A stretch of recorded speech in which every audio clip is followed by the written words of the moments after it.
Welcome back, everybody. This is Herbie with my Nomadic Dream. I got Bob here today, and we're going to talk about my bus.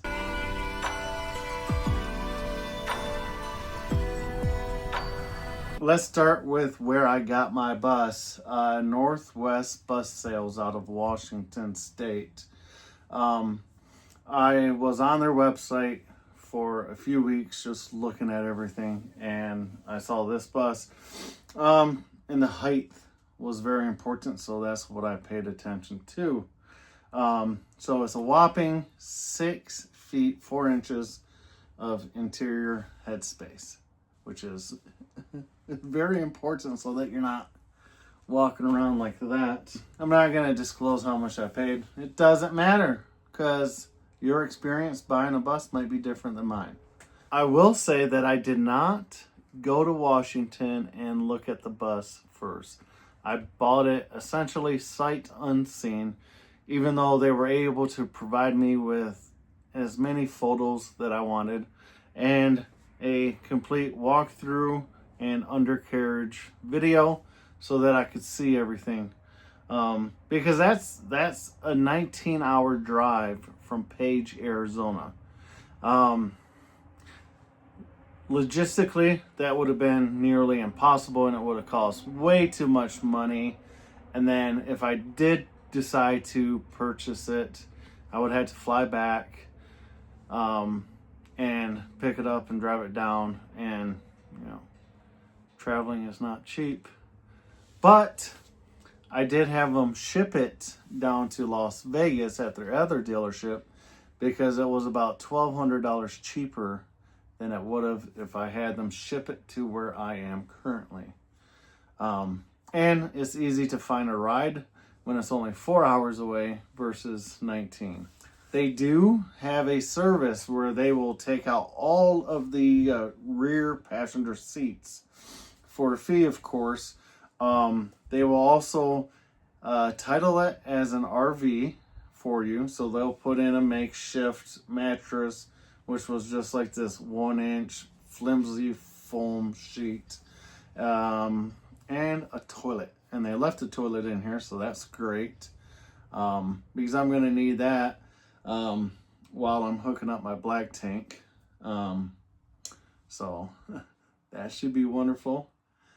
Yeah, so the price of the bus, they charged me $800 just to get it titled as a motorhome. Removing the seats, the oil change, checking to make sure that the windows don't leak, the roof doesn't leak. Just everything. I got 2 brand new front tires. They are very helpful. At the end of the day, I had this out the door price. I was able to negotiate them $2,000 off of that. So that made me happy. It made Bob happy because it doesn't matter. Yeah, so let's get into the details of this beast. So this short bus is a 2014 Chevy Cutaway Garden minibus. It's essentially around 22 to 24 feet long. It's just under 8 feet wide. So the interior living space is 15 feet long by, I'm going to say, just a few inches shy of 8 feet. Compared to my RV's interior dimensions were 19 feet by 8 foot. It did have a front Murphy bed. It did have a bathroom in the back.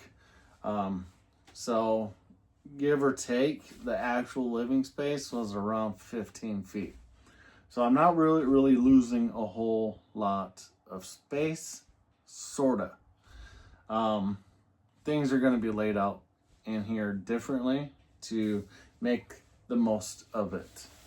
I still need to find a spot for Bob. The engine size is a 6.0 V8 gas engine. I opted not to go with a diesel option Because that's a whole nother ball game, and learning curve and def and all of that nonsense. And I heard that the 6.0 gas engine is really reliable. So that's what I wanted. I was kind of looking on Marketplace for buses, but I don't want somebody else's headaches. I don't trust what people do. And I probably could have found one for a lot less, but then I may have been spending a lot more on maintenance just to get it up and running. So at the end of the day, I decided to go with a dealership bus, because at least there's records. There's state regulations for safety and mechanical that has to be done. So that's why I went with Northwest Bus Sales. So the roof is one full sheet. There isn't any like joints, seams, or anything like that. That was very important, because any extra folds, seams, any extra nail holes or whatever, rivets, those are potential leaks. So I went with a bus that just has one whole panel. It makes resealing super easy. It makes caulking super easy.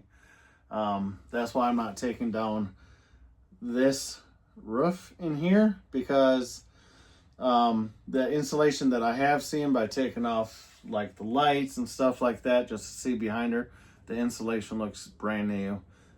There's no odor to it. It's not dirty. And I'm not really going to be increasing that much R value by taking that out and putting in new. Same thing with the walls here. I'm not going to take out the metal panel because there's insulation behind there. However, I do plan on insulating over this metal paneled wall on both sides to add a little bit more R value. And then I'm going to sheet it with plywood and build my cabinets off of that. Kind of same thing with the back. Everybody keeps asking me, what about the fuel economy? Right now on the dash, I am averaging about 11.5 to 12 miles per gallon, which is slightly less than my Dodge when I wasn't towing. On average, that would get about 14, maybe 15. Towing, I would be down in 5, 6, and 7 miles per gallon, depending on where I was driving. So I will be able to travel more, just because of the simple fact that it gets good gas mileage for what it is. I'm sure once I put some weight in here, that number might go down to around 11, maybe 10, but it's still better than towing a travel trailer. It won't necessarily fit into a parking spot. A lot of people ask me that. And I've never been one that wants to park as close to a store as possible or in between other vehicles. Even just driving my regular Dodge, I would be parked outwards away from everybody, because other people don't care about your stuff. They will lean on it. They will open their door and ding you. They won't say nothing. People don't care. So that's my stance on, does it fit in a parking spot? For me, it doesn't really matter, because like I said, I don't park close to any front door of a store. I always park out. For drivability, it handles excellent. I can take my hands off of the steering wheel and it will drive straight. It doesn't drive as straight as my Dodge did, but that's no biggie. Turning radiuses and all of that stuff is just like a extra long van. So there's no difference there. There's virtually no blind spots in this thing. I will Tell you that right now. I could be looking right so that I can make a left turn, and I'm like, I can see the world. Like, I got all of these windows, I got the front window, and then I got the windshield. You can literally see everything. Speaking of windows, the windows are tinted from the factory, which was another thing that I wanted out of a bus, was the tintability. This way I don't have to do it myself, which saves me a lot of time and money. As far as the floor goes in this bus, I have taken off the rubber flooring. The plywood underneath is still the correct color. There's no water damage, there's no staining, so I'm not taking out the original plywood floor. I'm going to insulate over it, and then I'm going to use my vinyl plank flooring and lay that on top of the foam insulation. And then once I get down to Quartzsite, that's when I'm going to start building everything out, because at Page Lumber, just a sheet of 1/4 inch plywood is like $70. And at Home Depot, it's around the $30 to $40 range. So the main build's gonna wait until I get down there. Some of my friends have been asking if I'm gonna have like a diesel heater, and the answer is no. I don't like the fact that they tick, tick, tick, tick, tick, tick. I like quiet. So since I do have such a large battery bank, 560 amp hours of lithium battery storage, along with my solar panels that can charge within a few hours. I'm gonna just try the whole electric heaters. Plug it in and let it go. I don't like it really warm. 80 degrees is too warm for me. Even during the wintertime, like if it gets warm, I'm opening these windows. And plus, I can just put on a hoodie or sweatpants or whatever. It doesn't matter. But I will have a space heater. That will keep everything nice and dry in here. For condensation, people seem to always be talking about condensation. Dehumidifier. You can get one of those small ones for like a home office. That should do just fine for any condensation. Ventilation helps too. You know, have some windows open. Yeah, what else, Bob? Bob! I guess it's just me talking today. As far as the color for the bus goes, I'm still going back and forth on what color I want. I'm still kind of leaning towards a white-ish color. Like an off-white, not a bright white. Because I just washed the boss's truck today that I'm taking back Thursday. And that was a pain to wash. So I might be going with like a desert green, maybe. I'm not sure yet. As far as the front doors, the front opening doors, I see a lot of people turning them into like regular, you know, house doors. They'll put a latch and everything on there. You cannot open it from the outside. You cannot open it unless you hit the button inside to open it. Like, it's super secure. It doesn't leak. I did find a switch on Amazon that comes with a push button, which I'm probably going to order that once I get down to Quartzsite, and I'm going to wire it in, and I could be outside. I won't have to come through the driver door and hit the button. I can just key fob the thing and open the door. Same thing if I'm inside the bus. I can just close the door, and it automatically locks like it's secure. You can't pry it open. I do have a name in mind for the bus. I'm not going to reveal what that name is just yet. I'm going to wait until I'm ready to actually put the name on the bus. Yeah. So we've talked about titling the bus as a motorhome. I was able to get RV insurance, which was just under $800 a year. So divide that by 12, really dirt cheap. It is full coverage, collision, medical, all of that good stuff. I went to the DMV in Page.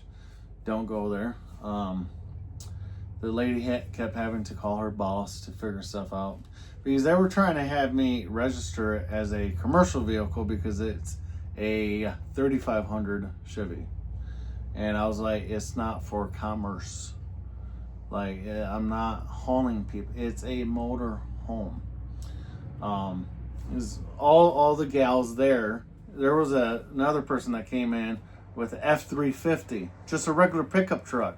And they were like, well, we're going to have to register it as a commercial vehicle because it's a 1-ton. That is not true. So anyways, her boss finally calls her back after that lady charged me $350 for commercial registration. And it turned out to be only $192 for 2 years tags. So it's registered, it is insured, and it's titled as an RV because I did not stop being persistent on what was correct. So I'm not going to say it's been an easy process to have everything, you know, say that it's a motorhome. But I was able to get it done. It wasn't too hard. I just had to keep explaining stuff to people that don't know what a 1-ton vehicle is. But I think that's gonna conclude today's info on my bus. If you guys have any more questions about it, please feel free to ask me down below. I will answer them all as they come up. But me and Bob have some stuff that we got to do today. So we're going to get off of here and have a good day. Later, guys. Bye.